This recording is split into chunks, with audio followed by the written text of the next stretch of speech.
All right, so we're going to talk briefly about copyright. And I know this isn't the most exciting thing in the world to learn about, but it's very, very important, especially as a young designer, to know what you can and can't use and to know what is and isn't yours to be used by others. So copyright applies both ways. We have to be careful what we use in our own design, and we have to know that our work has some value to it too, and not other people can't take our work from us. So it's a good thing to look at.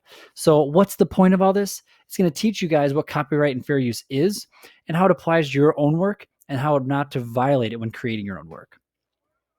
So we're going to go over some fact or myth. If you look on your guided notes, you've got a table there and it's got some statements for you to write fact or myth. So what I want you to do is I want you to pause the video right here and I want you to go through those statements and I want you to write whether you believe it's a fact or a myth, if that statement. So read the statement. If you believe it's a fact, write an F. If you believe it's a myth, put an M. And then when you repause the video and come back, we will go through each statement and tell you if it is a fact or a myth. All right, so now that you are back, we're going to go through each of those statements. So all content on the internet is free. Is that a fact or a myth? That is actually a myth. Not all stuff on the internet is free. Just because it's there and easily accessible doesn't mean it's free to use in any way you want. There's some restrictions and some guidelines for that. While permission is not absolutely necessary, it is highly recommended. Is that a myth or a fact? That is a fact. So you don't always need permission to use people's work, and sometimes there's some rules around it, but it's highly recommended that if you're going to be using something, especially if you're going to be using something that's going to make money, that's going to be put out in the public for others to see, and it kind of pulls on somebody else's design, you definitely want to get permission for that. I can use an image if it has no copyright notice. Fact or myth? That is a myth. Sometimes if it doesn't have the copyright notice on it, doesn't mean it's not a copywritten image. So again, if it doesn't have that, you got to look and do a little bit of research before you use it. So maybe contact the artist or look through Creative Commons to see if it's there as well. If it's in that area, then you can totally do it in the public domain. So definitely something to look into. I don't need permission if I change it in some way. Fact or myth? That is a myth.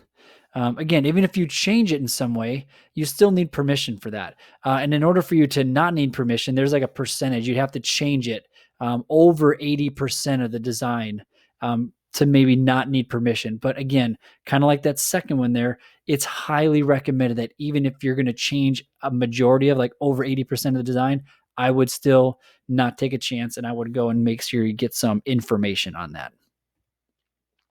I can use an image if I don't profit from it. Fact or myth? That is a myth. So again, we talked about earlier, if you're going to put it out there and make money on it, you got to make sure you get permission. Even if you're not making money on it, you still have to get permission from it. Sometimes there's some exceptions, and we're going to talk about that in fair use. But if it's outside the fair use realm, you can't just use somebody else's stuff and promote it or put it on your page or put on a t-shirt or something like that. You got to be very careful because that is someone's intellectual property and that belongs to them. It's copyrighted. I don't need permission if I only use part of an image. That also is a myth. If you use a part of someone's design in some way, then you're going to need to get permission from that. And it doesn't necessarily mean like the style. So, for example, the Back to the Future logo, you don't need permission to use that look of it. So, if you wanted to use that kind of slanted text and those colors, you can use that, but you can't write Back to the Future on it, right? It's got to be different names, and you have to modify it enough that it doesn't completely look like that or rip it up. It can't be Back to the School or something like that. Like there's got to be some changes to it. So some things you can borrow, but you can't just take someone's idea and someone's concept or someone's design and just pass it off as your own, even if it's part of the image. Okay, so here's some things as an owner. You are a creative person. You're going to be creating things. You're going to be posting it, displaying it. Some of you already are on Instagram and things like that. So you have to know, what do you control? So the owner of a work controls the right to make copies. So nobody else can make copies of your work except you, unless you give them permission. Nobody else can distribute copies of your work unless you give them permission. No one is allowed to perform your work publicly without your permission. That's like plays, music, films, things like that. So if any of you are in theater, you know that what it takes if you want to perform, Beauty and the Beast on stage, there's money that needs to be paid to get the scripts and to be able to perform that and to use the musical scores, all that. That costs money. It's not just free that they can just do whatever they want. Display publicly. So artwork, anything used on the internet or TV, they need your permission. They can't just take your work and put it out there and display it without your permission. Even though you guys are high school students, anything you create falls under owner control because you are the creative person. Make changes to a work or change the work into another medium. So again, they can't do that. If you create a digital work of art, they can't take your design and make it into a sculpture and then pass it off as their own. That's your character design that you created. It's your work. They can't just change it into a different medium and say it's theirs, right? So there's also the question of when. So we talk about copyright. How long does a copyright actually last? Is it just a couple days, couple weeks, couple years? So when does a copyright take effect? As soon as the design is created, after the design has been published, after the copyright papers have been authenticated, 1 year after the creation, or 70 years after the creation? The answer is as soon as it's created. So as soon as you create something, even if you don't publish it online or anything like that, it is copyright automatically takes effect. Everything in your sketchbook right now is a copywritten piece of material. So even if you haven't put it online in DeviantArt or Instagram or anything like that, it's still a copyright piece of work. Nobody can take that from you. How long? I jumped ahead on that last one, right? How long does your copyright last? So it begins as soon as you create it, but for how long does it last? 1 year, 14 years after the artist dies, 14 years after the artist dies, or 70 years after the artist dies? 70 years. So after the artist dies, you have 70 more years of copyright before that runs out. A lot of this was created by the Disney Corporation because their characters were becoming so popular and they wanted to hold on to them. Their copyright was running out on their characters, on Mickey Mouse and some of those. And so they were lobbying the government to change the copyright laws to extend it so that it would be 70 years past the death. So whenever Walt Disney died, I don't know the date on that. But if you look it up, whatever year he died, you add 70 years onto that, and that will tell you when those copyrights run out. And when they run out, everything is then moves into what's called public domain, and it's free to use. So his Mickey Mouse character, all these things that he's been making money on for years and years and years, those will be free to use after that copyright runs out. And I'm sure that you can probably look it up right now, and Disney is working feverishly to try to extend the copyright laws so that they can hang on to that and keep making money off Mickey Mouse and all those characters for another 70 years after that. So, what is not protected? So, something you create is protected, but what isn't protected under the copyright laws? So, ideas or discoveries. So, the ingredients of a recipe are not copyrightable. So, I can't copyright pencil or paint or something like that, right? But the instructions are.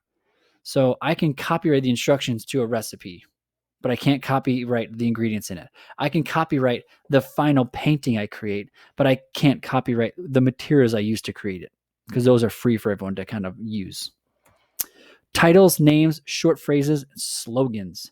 So Skittles Taste the Rainbow is not copyrightable, but it can be trademarked. That's a completely different issue for another day. So let's not worry about that. But they can't copyright that phrase, Taste the Rainbow. There's a difference between copyright and trademark, obviously, and we'll get into that later. But titles, names, short phrases, slogans, cannot copyright those. Facts, news, and research. A standard calendar is not copyrightable, right? That is a fact. Calendar is a fact. You can't copyright a calendar. So anything in the news, research that people come up with, all of that is just out there. You can't copyright your research, your facts, the news, things like that. Work in the public domain. So anything distributed by the US government is automatically in public domain. That's for anybody to use. So you can use that in your essays, research, things like that. Anything posted on a public domain website. So a website that we use a lot in photo classes and advanced graphic design is a website called unsplash.com. And those are public domain free photos that can be used in your artwork. They can be manipulated, edited any way they want. So anything that has an expired copyright automatically goes in the public domain, or an artist can choose to put something in the public domain. So if you take a photo and you're like, this is an awesome photo, I'm not really trying to make money off it, I just want to put it out in the public domain, you can put it there and then anybody can use it and manipulate it any way they want. So an artist can choose to do that. And then last, it's a little bit covered up there, but works not fixed in a tangible expression.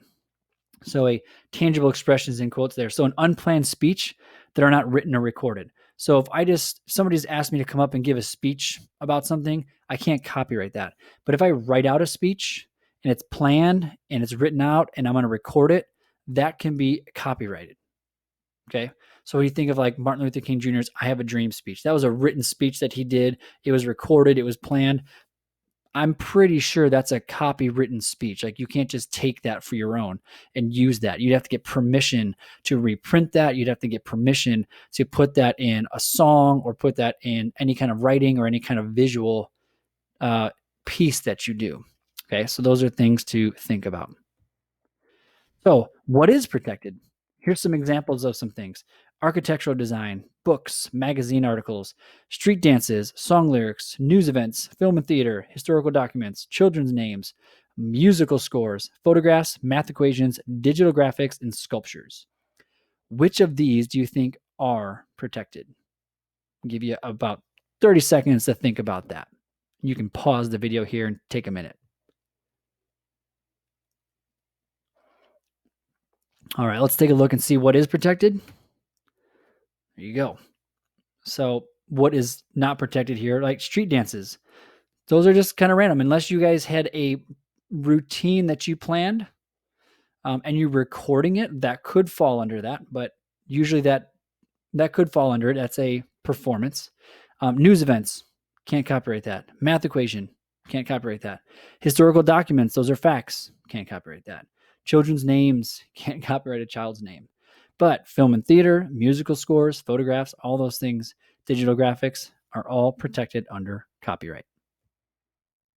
So that is all for the copyright section. And we will move on to the next part. Thank you very much.